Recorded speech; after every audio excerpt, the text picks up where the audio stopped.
very important to learn how to satisfy yourself on raw food so you're not left craving other things. Because while we can have emotional eating because of outside influences, like we had a bad day or we got fired or X, Y, or Z, or there's a celebration and we're nervous and anxious about it, there are also reasons why we might be having some emotional eating and some cravings based on what we are or aren't doing within our raw food lifestyle.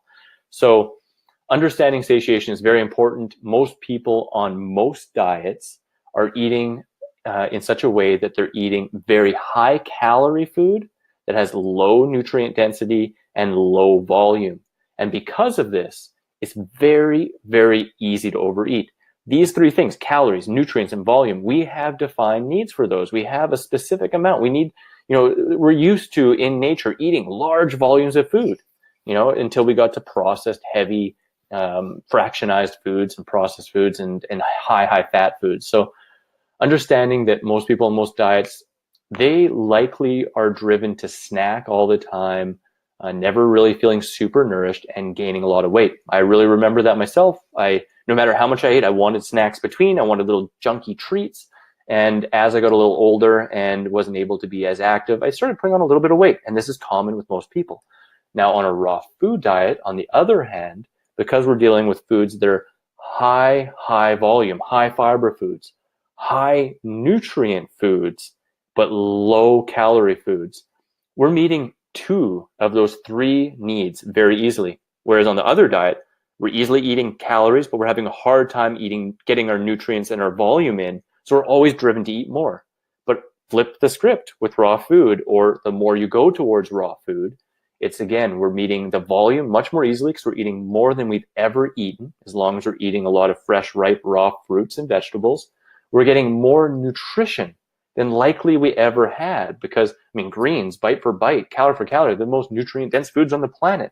And fruits, they're amazingly nutrient dense as well, especially in the vitamins and antioxidants. But calories, we can actually have a hard time getting enough calories.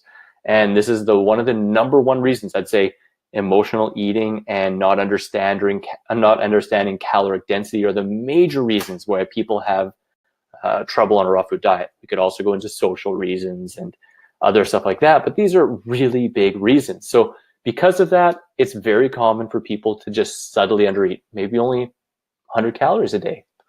But at the end of the week, at the end of 2 weeks, which is a very common time where people bonk and binge, at the end of 2 weeks or around that time, they'll just have a big binge day and make up for the calorie deficit that they ensued during those first 2 weeks, right? So understanding this, that it actually can be challenging to get enough calories when you are hungry and you are going to eat. Start with fruit, eat all you care for right in between, as much as you want and as much as you need. Enjoy as much greens as you want, and eat for hunger. Eat meals rather than snacks. That's the things that I've found for the most people has the most pronounced effect in finding balance, in getting enough and being satiated long term.